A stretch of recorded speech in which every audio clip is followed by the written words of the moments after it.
Evet, selamlar. Şimdi bugün Babyliss'in şöyle bir saç şekillendirici seti var. Air Styler isimli. Bunun içerisinden 4 tane başlık çıkıyor. Şimdi bu başlıkları hemen göstereyim. Şöyle fırça gibi.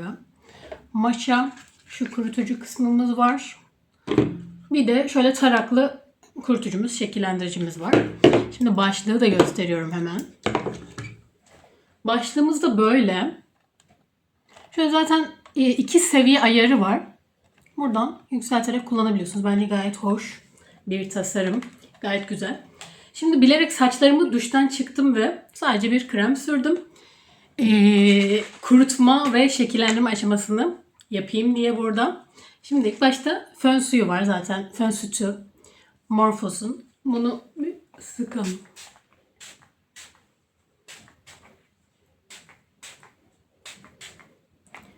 Şimdi bununla birlikte bir tarayayım hemen. Şimdi hemen kurutma ve şekillendirme aşamasına geçmeden önce. Şimdi bu ürünü Amazon'dan sipariş vermiştim ben. 2 aydır kullanıyorum. Aldığımda ürün 3200 TL'ydi. Aslında fiyat olarak gayet makul. Bir de Babyliss bu arada şey olarak geçiyor. Böyle kuaförlerin kullandığı marka gibi geçiyor. Ben de daha önceden zaten düzleştiricisini de kullanmıştım. Memnun kaldığım için öyle bir farklı ürün de deneyeyim dedim. Şekillendirirken mesela şu başlıkla biraz daha belirgin bukleler, işte daha güzel şekillendirme bekliyordum. Ve insanların da hani yaptığını bu şekilde gördüğüm için. Tek şey hani benim saç tipim ve biraz daha zayıfladığı için diye düşünüyorum. Bu kadar daha belirgin bukleler yapamıyor. Mesela örneğin şununla da aynı şekilde. Bunda mesela daha hoş böyle biraz daha kıvrık bukleler bekliyordum ama tam istediğim verimi alamadım.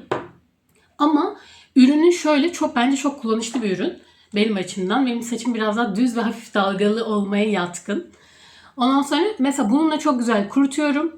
Ondan sonra şununla hemen tarama aşamasında tarıyorum. Ondan sonra bununla da yine böyle ara detayları bir şekilde düzleştirip ve şekillendirerek kullanıyorum. Şimdi bunların hepsini göstereceğim. Demeye çalıştığım şey şu. Sadece saç tipinize göre değişiklik gösterebilir.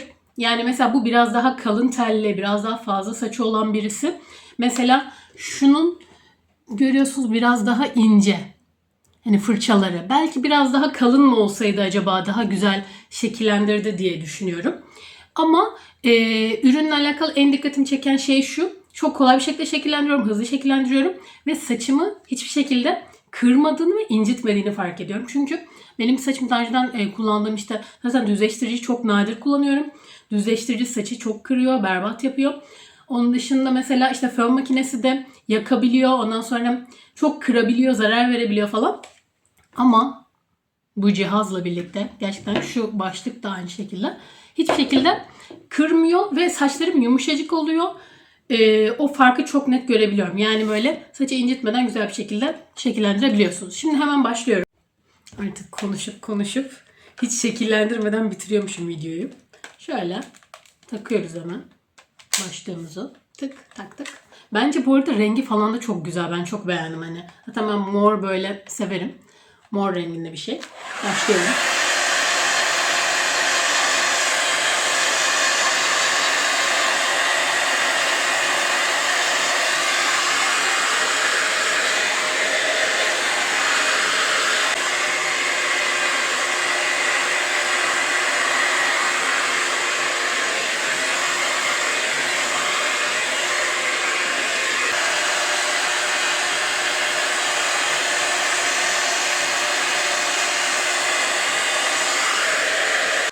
Bu böyle hem tarıyor hem de gayet güzel bir şekilde düzleştirmiş oluyor. Ben en yüksek ayarını alıyorum. Yani 2. seviyeye alıyorum her zaman. Bunu da genelde normal tarama mantığıyla kapatayım da konuşayım. Bunu tarama mantığıyla saçları daha az kırmak için böyle normalde tararken daha uçtan başlayıp sonra yukarı doğru tararız ya. Ben aynı şekilde burada da bu şekilde yapıyorum.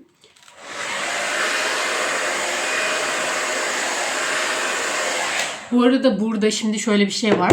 Benim saçlarım biraz kuru olduğu için benim heyecan seviyem. Hindistan cevizi yağı birazcık kullanıyorum ben. Her ne kadar mesela işte fön sütü kullandık tamam o biraz daha farklı bir amaçlı ama yine de saça bir nemlilik veriyor. Ondan sonra mesela saç kremi kullandım duştan sonra ama yine de şöyle uçlarına olmak üzere Hindistan cevizi yağı sürmek çok iyi oluyor. Gayet güzel, nemli. ve parıltılı bir görünüm veriyor. Böyle yayıyorum. Evet.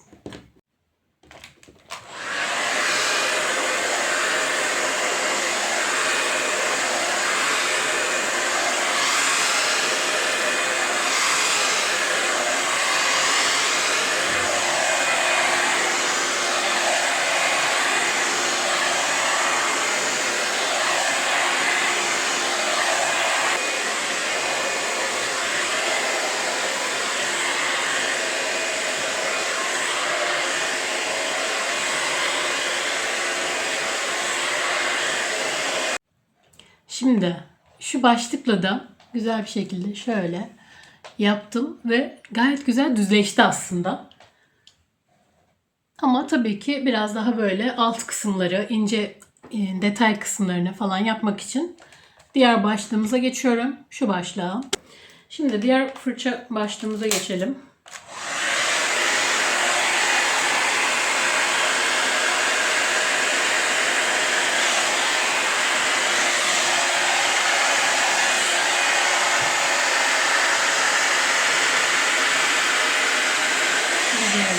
Mesela benim biraz acelem olduğunda açıkçası bu kadar işte toplayıp detay kısmına inmeden sadece yüzeysel olarak dışarıdan yapabiliyorum. Hani siz de öyle de kullanabilirsiniz bazen. Ben şimdi tabii ki de biraz daha göstermek için mesela bu kısımlar o tarakla birlikte çok da şekillenmiyor, şekil almıyor. Öyle yapalım.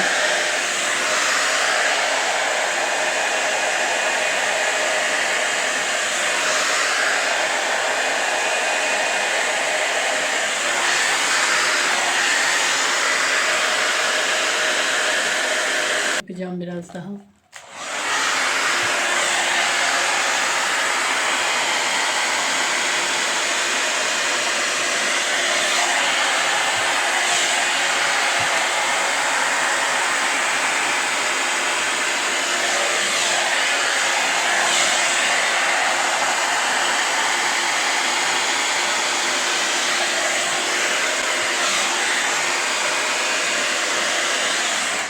Şimdi şu pürüzsüzlük, güzel bir düzleşme etkisi. Ben zaten çoğunlukla düz kullanıyorum. Ama dediğim gibi şimdi bir şekil vermeyi deniyorum hemen.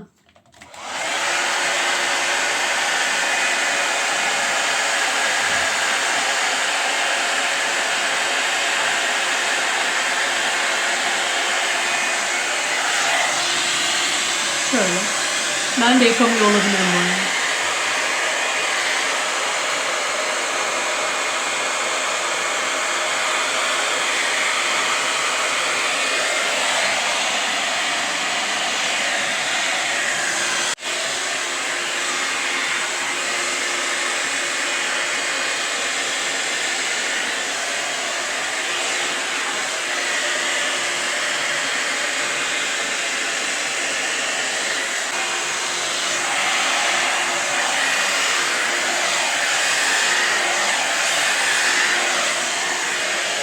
Evet, saçlarımız tamam. Şimdi ben genelde böyle biraz düz kullandığım için ve böyle alıştığım için genelde böyle kullanıyorum. Ama şöyle acaba ben mi beceremiyorum diye farklı şekillerde denedim. Sadece hafif bir dalga oluyor. Bir şekilde şekil vermeyi isterdim. Mesela bunu da göstereyim hemen. Bir tek bunu göstermedik çünkü. Mesela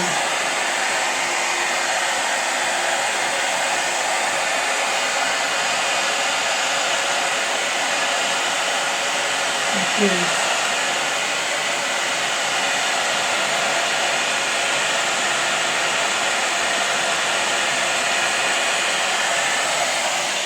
Ya bak şöyle işte bunu mesela daha az da bukle alınabilir. Şimdi bu bukle mesela oldu gibi ya çok hoş. Sanki doğal bir görünüm veriyormuşçasına. Ama işte bunun kalıcılığı o kadar az ki mesela ben bunu işte biraz köpükle denedim biraz belki spray skin falan filan. Azıcık sabitleyebiliyorsun. Bir de benim saçım bir de kalın telli olduğu halde öyle. Aşırı dayanıklı olmuyor açıkçası. Mesela hani gidiyorum bir saat sonra o dalgalardan eser yok. Ama başlangıçta bir daha göstereyim mesela ufak bukle alarak, ufak saç alarak.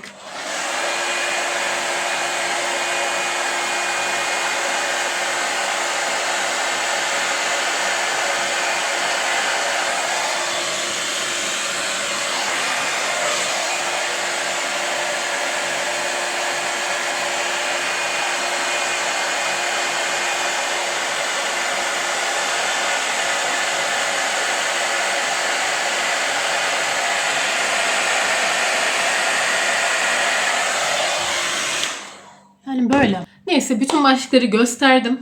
Nasıl şekil verdiğimi de gösterdim.